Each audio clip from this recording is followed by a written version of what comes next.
What's going on guys, Jin here. This is my take on a Blizzard build for Season 3 of Diablo IV. It can be played as a super safe build, so it can be pretty ideal for hardcore, and it clears screens of enemies with ease, whilst still having great single target damage for bosses. Consider liking and subscribing and hitting the bell if you like this video, as it helps out a lot. Now let's get to the build. So starting with the skill tree, we're going to take 2 into Firebolt, as we're going to be using that as one of our enchantments. Then we're going to come down here and take Frozen Orb, 1 point, and going into Greater Frozen Orb.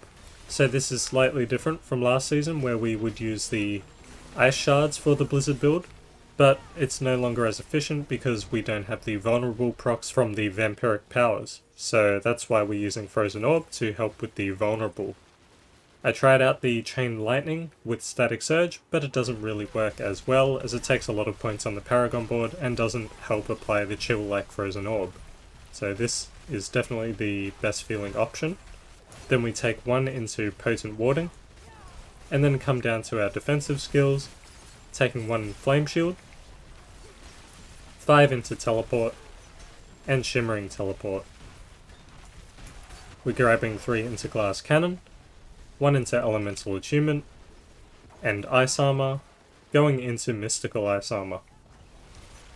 Then we're going to max out ranks into Frost Nova. This is going to help apply Vulnerable and instantly freeze enemies, which means we're going to be taking the Mystical Frost Nova, as that gives it the Vulnerable proc. Then in our Conjuration skills, we're going to take 1 into Align the Elements, 3 into Mana Shield, and 3 into Protection. Then coming down to our Mastery skills, we're going to take 1 into Blizzard, and we're going to go into Mage's Blizzard. Then we're going to take 1 into Inner Flames, and 3 into Devouring Blaze. Then we move down to our ultimate skills. We're going to take Deep Freeze with all of the extra nodes. Then we're going to take 3 into Permafrost, 3 into Hoarfrost, 3 into Icy Touch, and I've just got 1 in Frigid Breeze here. And I've also got 2 into Fiery Surge. So Fiery Surge just helps with the mana regen overall, and Frigid Breeze helps with the mana regen for bosses. So if you have all the right affixes in your gear and you don't need the extra mana regen, you could remove the points in Frigid Breeze and Fiery Surge for other skill points, like the extra nodes in Flame Shield here. You could grab Enhanced Flame Shield and either Mystical or Shimmering. Or you could put the points into Icy Veil for increasing your barrier duration. Next up, for the key passive, we're going to take Shatter. So as Freeze expires, enemies will explode for 25% of the damage you dealt to them while frozen. So this is just a huge damage boost when things are exploding whilst coming out of frozen. So that pretty much wraps it up for the skill tree. Let's move on to the Paragon board. For the starting board, we're going to be using the Elementalist glyph, and that's going to give us the extra non-physical damage and extra resistance to all elements, as Paragon nodes within range gain bonus to their non-physical damage and damage reduction modifiers. So this also gives us dealing fire, cold, or lightning damage to an enemy increases all damage you deal to them by 5% for 10 seconds, stacking once per element, so it's basically a 15% damage boost, as we deal cold, fire, and lightning damage with this build. So for the second board, it's the Icefall board, and we're going to be using the Unleash glyph here. So this is going to give us bonus to all magic nodes within range, which is important because that will give us a lot of extra damage to chilled enemies, as well as some extra damage reduction from chilled enemies. On top of that, we also get 6.7% increased damage and increased mana regen for 3 seconds after spending 50 mana. So for our third board, it's the Enchantment Master board, and we're going to be putting the Flame Feeder glyph in here. So that's going to give us the damage to burning enemies, as well as 10% multiplicative increased direct damage to burning enemies. For our fourth board, we're going to come up here to the Burning Instinct board, and we're going to be putting the Control glyph in here. So that just gives us a load of damage to crowd controlled enemies, as well as giving us 10% increased damage to slowed or chilled enemies, or 20% increased damage to stunned or frozen enemies. Then we come over here to our 5th board, which is the Frigid Fate board, and we're going to be putting in the Stalagmite glyph. So this is going to be giving our ice spikes a huge damage boost, as well as giving them a little bit of crit chance.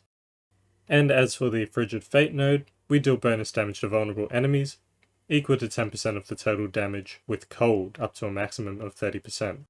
So our bonus with this build is 25%.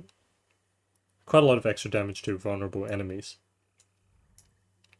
So the 6th and final board is Ceaseless Conduit, and we're going to use the Destruction glyph here. We're taking the Ceaseless Conduit board just because it has 49 dexterity as well, which allows us to get the maximum bonus from our Destruction glyph. So that will give us 194% critical strike damage at max rank.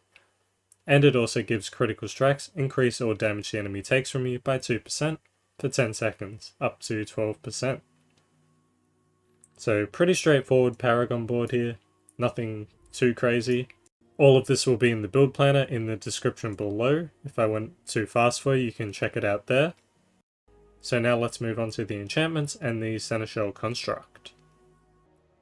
So for our first enchantment, we're going to be using the Frozen Orb enchantment. So whenever we cast a non-basic skill, which is all we're going to be casting, we have a 30% chance to launch a Frozen Orb at a nearby enemy. So the explosion for Frozen Orb has a 30% chance to make all enemies hit vulnerable for 2 seconds, and Frozen Orb always makes frozen enemies vulnerable. So this is where we're going to apply the majority of our vulnerable for this build. And for our second enchantment, we're going to be using the Firebolt enchantment. So basically this is how we're going to apply all our damage to burning. So next up we have the Seneschal construct. So for the Seneschal construct, we're going to use the Tempest Governing Stone as our first Governing Stone. We're going to put in Breaking support, Efficiency support, and Arcing support. If you don't want to use Arcing support or Breaking support, alternatives would be the Resource support and the Burning support. This just helps with the damage to burning application.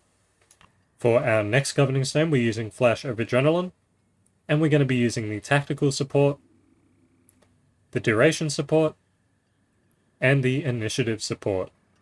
So fairly straightforward there. Not going to go into too much detail as they are pretty self-explanatory. Now let's move on to the gear. So for the gear, I'll list the affixes from best to worst that you would be looking for on the left. So starting with the Helm, we're going to look for total armor percent, cooldown reduction, max life, and intelligence. If you can't get that, then look for all stats. And as for the aspect, you're going to be looking at disobedience here, so we gain a huge amount of armor, 1.1% increased armor for 4 seconds when we do any form of damage, stacking up to 66%. This build stacks incredibly quickly, so you'll almost always be nearing the max. If you're taking on bosses, then you would want to use the Godslayer crown, and if you have a Shaco, then you would be using that here instead. Next up, we have the chest piece. We're going to look for total armor percent, damage reduction from close, damage reduction from distant. If you can't get that, then look for damage reduction against burning, max life, intelligence, or all stats. As for the aspect, we're going to be using the snow guards here, so while within our own blizzard or 3 seconds after leaving, we take 20 to 25% less damage, which is really big. Next up, we have the gloves. We're going to be looking for crit chance, attack speed, lucky hit for restoring primary resource, and intelligence. If you can't get that, then look for all stats or lucky hit percent.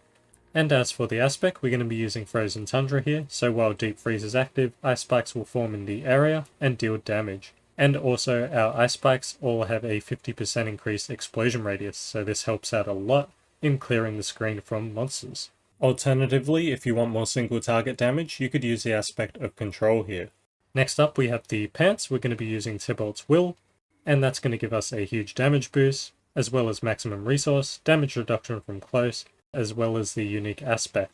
So we will deal 20 to 40% increased damage while unstoppable and 4 seconds after. And also when we become unstoppable, we gain 50 of our primary resource. So this synergizes well with our teleport, as we're almost always going to have this active. So if you can't get Tybalt's Will, then you would just use defensive pants with total armor percent, damage reduction from distant, damage reduction from close, and damage reduction. If you can't get that, then look for damage reduction against burning, and damage reduction whilst injured. And for the aspect, you could easily slot in something like Everliving here, which will give you 20 to 25% damage reduction from crowd-controlled or vulnerable enemies. Next up we have the boots. We're going to be using Esu's Heirloom. This gives us a huge amount of movement speed, as well as movement speed after killing an elite, as well as critical strike damage and mana cost reduction. We also get increased critical strike chance, depending on our movement speed bonus. So really good boots here. If you can't get these, then you would use some normal boots with movement speed percent, mana cost reduction, ranks into teleport, and ranks into Frost Nova. If you can't find those, then look for all stats or intelligence, or damage reduction when injured. And as for the aspect, you would use something like Ghost Walkers. While unstoppable and for 4 seconds after, you gain movement speed and can move freely through enemies. Next up we have our main hand, and we're going to be looking for something with all stats, intelligence, damage to close, and critical strike damage. If you can't get that, then look for vulnerable damage or damage to chilled. For the aspect, we're going to be using the Stormswell aspect to deal an extra 21 to 30% increased damage to vulnerable enemies whilst we have a barrier. We also want to make sure we have a dagger here for the extra damage to close enemies, although it's not the end of the world if you have a wand, as lucky hit chance isn't that bad after all. For the dagger and the offhand, we're also going to be making sure we use something with maximum item power to get the most damage per second. Next up we have the offhand. We're going to be looking for something with critical strike chance, cooldown reduction, resource generation, and mana cost reduction. If you can't get that, then look for intelligence or all stats.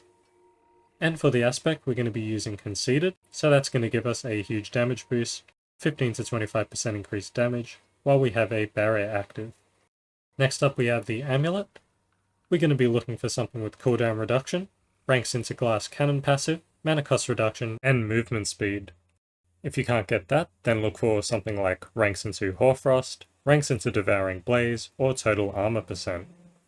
As for the aspect, we'll be using Glacial. This is a huge portion of our damage, as it spawns ice spikes periodically when we cast Blizzard, and gives them increased damage to frozen enemies. We're putting it here for the 50% bonus it gets on the Amulet, and ideally we would want to find the highest item powered aspect possible for this slot. If you find a perfect roll on this aspect on a 925 item level, then you'd want to keep it for a worthy affixed amulet. As for the rings, we're going to be using Talrash's Iridescent Loop, so this is going to give us non-physical damage, lucky hit chance, resource generation, and cooldown reduction, as well as an awesome unique aspect. For each type of elemental damage we deal, we gain 10 to 15% increased damage for 4 seconds, refreshed upon dealing elemental damage. So once we activate our 3 types of elemental damage, which is what we get with this build, it will basically be on perma until we're out of combat. For our second ring, we're going to be using the Blue Rose.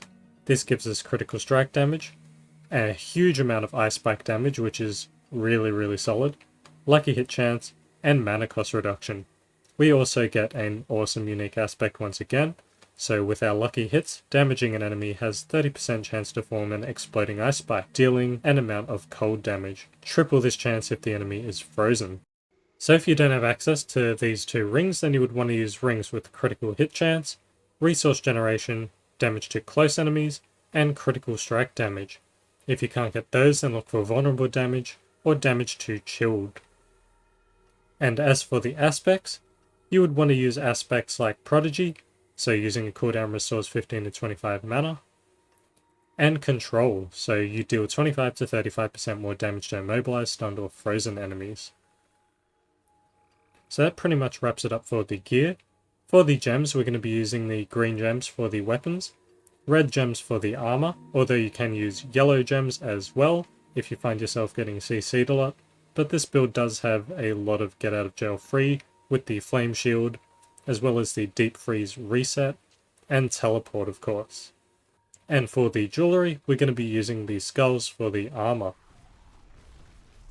So that's all for this build. As I mentioned, the full build planner will be in the description below. If you made it this far, please leave a like, subscribe, and hit the bell as it helps out the channel a lot. Thanks again, hope to see you in the next video. Bye!